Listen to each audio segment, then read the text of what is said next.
মুর্শিদাবাদের নওদার কোদালকাঠি গ্রামে জমি সংক্রান্ত বিবাদের জেরে ধুন্ধুমার, চলল গুলি। অভিযোগ, আজিজ মণ্ডলের পাটের জমির ভেতর দিয়ে যাতায়াত করছিল লালচাঁদ মণ্ডলের পরিবার। পাট গাছের ক্ষতি হচ্ছে অভিযোগ তুলে আজিজের পরিবার প্রতিবাদ জানায়। বেঁধে যায় বচসা। এর মধ্যেই লালচাঁদ পিস্তল বের করে গুলি চালিয়ে দেয় বলে অভিযোগ। গুলিবিদ্ধ হন 25 বছরের যুবক আজিজ মণ্ডল। মেশিন কিনতে গেলে ওই মেশিন গুলি করা মেশিন দিয়ে মারতে গিয়ে আমার এই হাত ভেঙেছে, আমার জায়ের হাত ভেঙেছে, আমার ছেলের পিঠ নাই, আমার দেওয়ারের নাই, এর করে ছেলের মাথা ফেটে গেছে, আমার স্বামীকে তো থুয়েছি ঘেঁষুদি কাটতে গেছে, আমার হাটের অসুখ, আমার স্বামীর হাটের অসুখ। দৌড় দৌড় গিয়ে দেখছি যে পায়ে এখানে খাম, যেমন এখানে কি হয়েছে বলছে গুলি লেগেছে এইভাবে দাঁড়িয়ে, আর এখানে কোপ লেগেছে, এখানে রক্ত বেরোচ্ছে। আজিজ মণ্ডলের পরিবারের আরো অভিযোগ, লালচাঁদের পরিবারের সদস্যরা লাঠি ও ধারালো অস্ত্র দিয়ে হামলা চালায়। আজিজ মণ্ডলের পরিবারের 6 থেকে 7 জন জখম হয় বলে অভিযোগ। গুলিবিদ্ধ আজিজ মণ্ডল এবং তার এক জেঠু আজিজুল মণ্ডলকে আমতলা গ্রামীণ হাসপাতাল থেকে পাঠানো হয় বহরমপুর মুর্শিদাবাদ মেডিকেল কলেজ হাসপাতালে।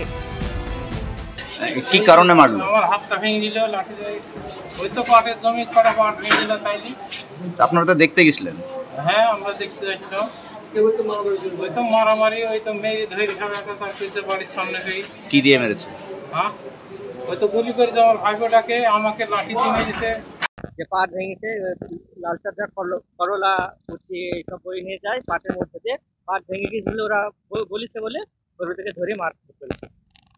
এখানে বহরমপুর মেডিকেল হসপিটালে ভর্তি আছে 2 জন, আর গ্রামে 2-4 জন আছে। শাসক দলের মদতেই মুর্শিদাবাদে আগ্নেয়াস্ত্রের রমরমা, অভিযোগ অধীর চৌধুরী।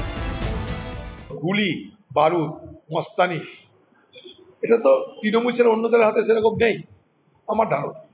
মুর্শিদাবাদ নিয়ে যতটুকু জানি আমি, এই মুর্শিদাবাদে গুলি, বন্দুক, পিস্তল, খুন খারাপি, লুট যদি কেউ করে তার একমাত্র নাম তৃণমূল।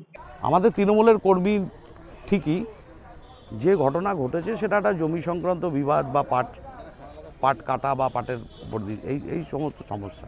নিশ্চিত যে গুলি করেছে বা যারা গুলি করেছে বা যে ঘটনা, পুলিশ প্রশাসনের প্রতি আমাদের পূর্ণ আস্থা আছে।